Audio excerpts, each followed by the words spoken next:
शिवाय.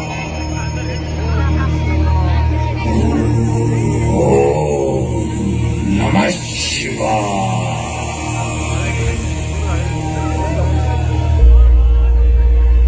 रक्तबीज, माझं चिंतन थांबव आता. काय हवंय तुला? का केलीस इतकी कठोर तपश्चर्या? हे भोलेनाथ, शक्ती, ताकद, साहस, वीरता सगळं आहे माझ्याकडे, पण मला त्रिलोकावर राज्य करायचं आहे.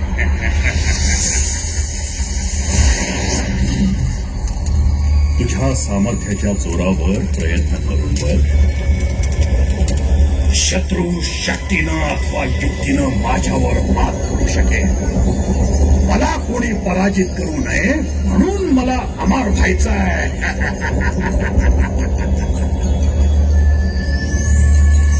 उत्पत्ती, स्थिती आणि लय हा प्रकृतीचा नियम आहे. मी तुला अमर होण्याचं वरदान नाही देऊ शकतो.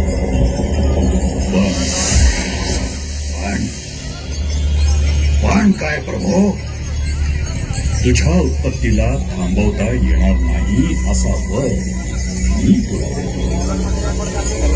तुझ्या रक्ताचा थेंब जेव्हा भूमीला स्पर्श करेल, त्यातून तुझ्यासारखेच अनेक रक्तबीज निर्माण होतील आणि ही प्रक्रिया निरंतर असेल. आणि म्हणून तुझा पराजय होणं अशक्य असेल. तथास्तु.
होण्याचं नाही, पण अमरत्वासारखं वरदान मिळाल्यामुळे रक्तबीज मातला.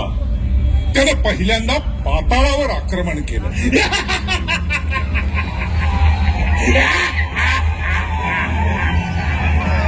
पाताळ लोकातील महिषी राजाला मारून तो स्वतः महिषीचा राजा झाला.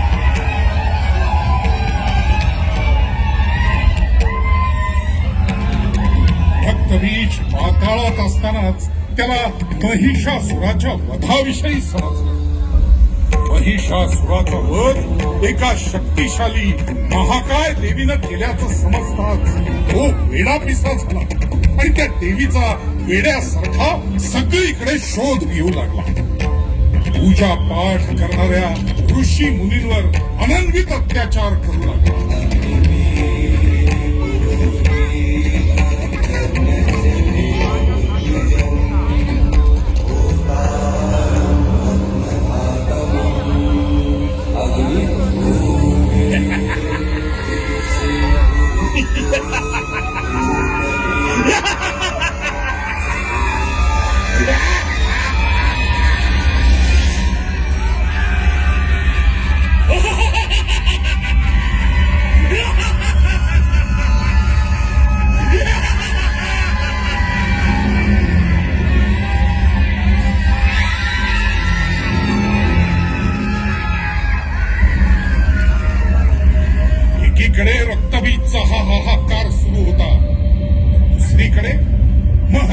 कश्यपांचे पुत्र शुंभ आणि निशुंभ ब्रह्मदेवाच्या तपस्येत लीन होते.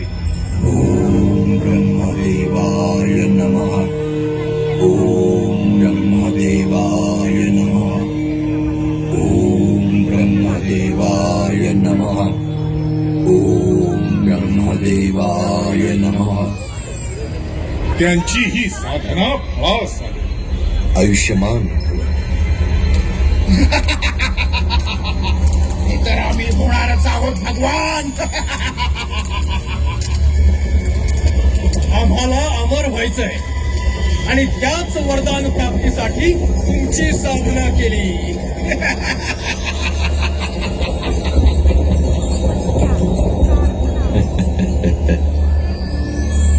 शुंभ निशुंभ यांचा स्त्री लंपट स्वभाव ब्रह्मदेवांना ज्ञात होता आणि म्हणून त्यांनी वरदान दिलं. केवळ एक आदिशक्ती तुमचा वध करू शकेल.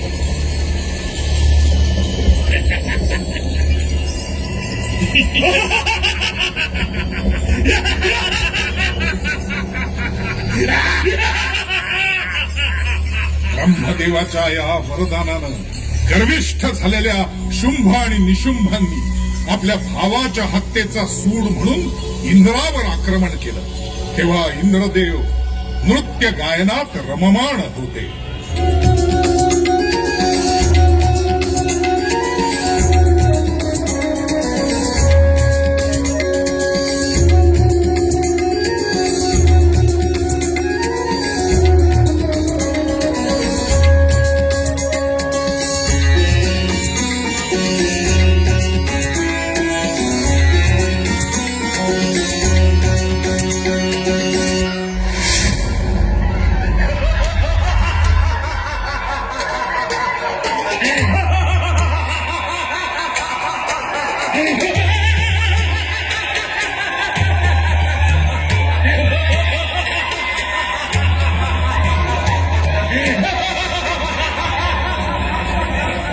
सोबत झालेल्या घनघोर युद्धात शुंभ आणि शुंभ यांचा पराभव होत असताना रक्तबीज त्यांच्या मदतीला आले.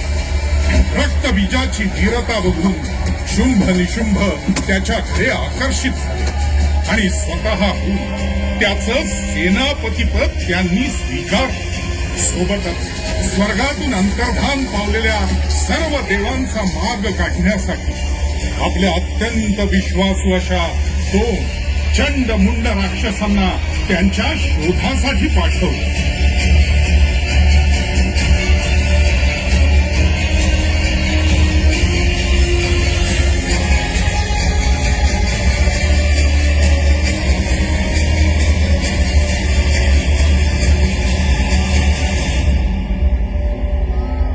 स्वर्गातून अंतर्धान पावलेले सगळेच देव कैलास पर्वतावर महादेवांना शरण आले.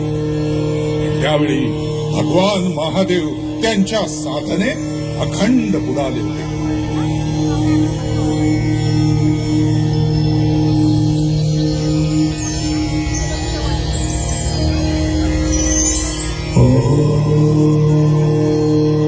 समस्त देवांचं गाऱ्हाण त्यांच्यापर्यंत पोहोचतच नव्हतं.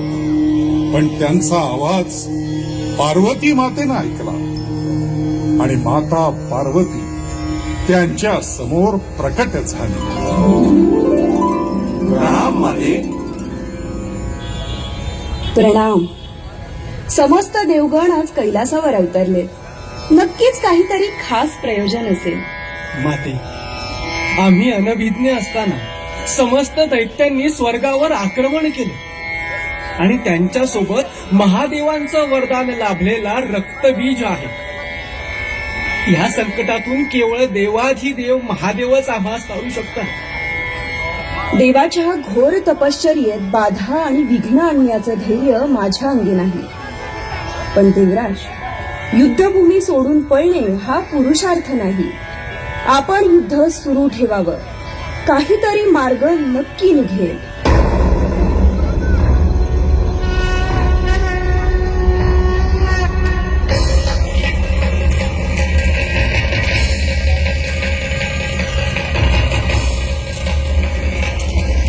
देवांच्या मागावर असणाऱ्या चंडमुंड दैत्यांची लालची नजर पार्वती मातेच्या सौंदर्यावर पडली. त्यांनी मातेच्या सौंदर्याचं वर्णन त्यांच्या धन्याला म्हणजे शुंभ निशुंभ यांना जाऊन सांगितलं. स्त्री लंपट स्वभावाचे दोघे ते वर्णन ऐकून वेडेपिसे झाले आणि मातेला मिळवण्यासाठी त्यांनी पुन्हा चंडमुंड यांना कैलासावर पाठवलं.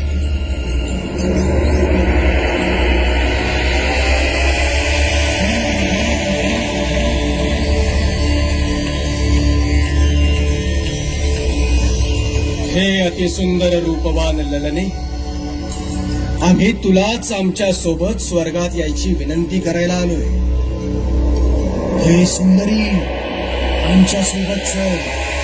आमचे स्वामी शुंभ निशुंभ यांना खुश कर. हे तुला स्वर्गाची राणी करतील. आणि तसही इथे या भणंग गोसाव्या सोबत राहण्यात काय हाशील. तुमच्या वाणीला आवर घाला, अन्यथा काय सुंदरी.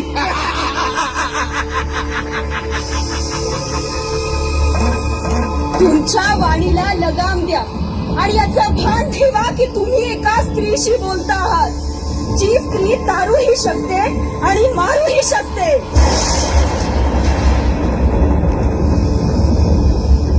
पार्वती मातेला त्यांनी हा प्रस्ताव दिला आणि सोबत अश्ली असभ्य भाषेत मातेसोबत बोलू लागले. मातेचा क्रोध अनावर झाला. उग्र रूप धारण करून तिने चंडमुंडांचा वध केला. त्या रूपाचं नाव झालं चामुंडा. पण पार्वती मातेचा झालेला अपमान दुर्गा मातेला सहन झाला नाही. भगवान महादेवांच्या हलाहलाचा आऊस पार्वती मातेत विसावला आणि प्रकट झाली महाकाली. महाकाली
संहारकं श्यामवर्णधारणं दैत्यपञ्चनाशकं विनाशकं काली संहारकं श्यामवर्णधारणं दैत्यपञ्चनाशकं विनाशकं गाने चले संताप बढ़े, घड़ी पहर संसार थमे, माँ की अर्ज है माही सुने, मन प्राण में तू है माँ काली के, जन्म मरण का मोह मिटे, तेरी ही शक्ति लहू में बहे, चंडमुंड धारे माता चंडी के, तेरा ही आसरा हो.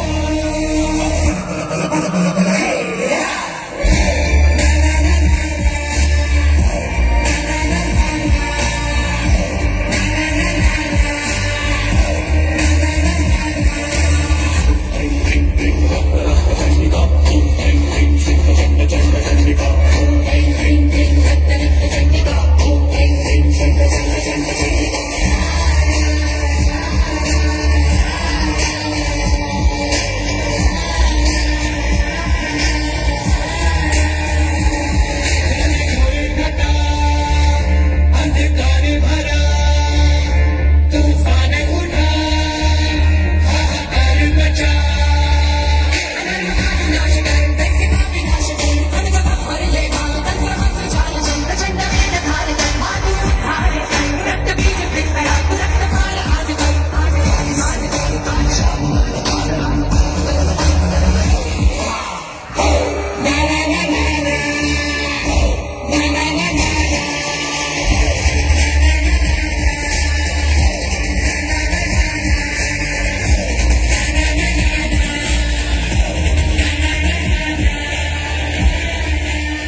मातेनं धारण केलेल्या या रौद्र रूपानं अवघी वसुंधरा भयभीत झाली.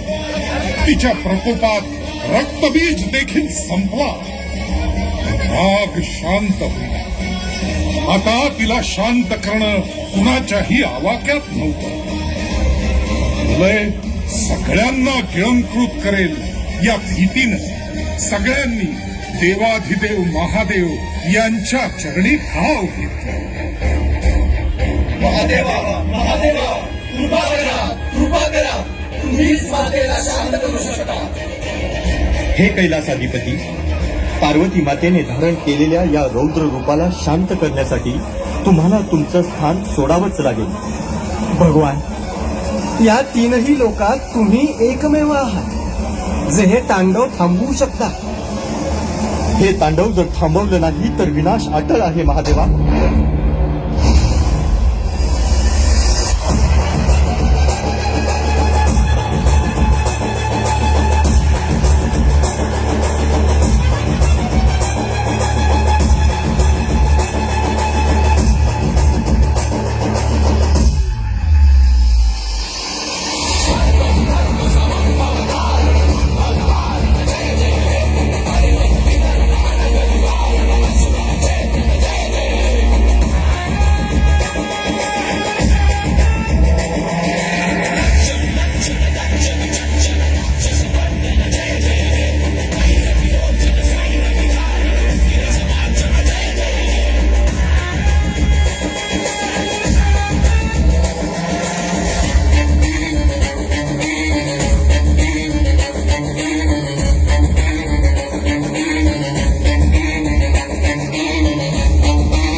अनंत वर्षांपूर्वीची ही घटना. एका स्त्रीच्या अपमानामुळे तिनं धारण केलं रौद्र रूप आणि केला दैत्यांचा विनाश.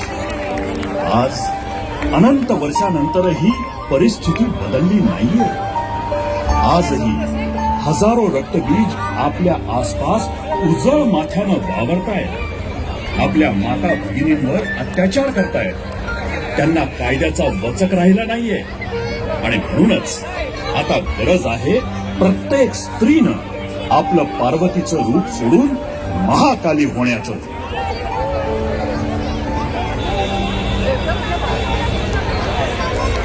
देखाव्याची संकल्पना आणि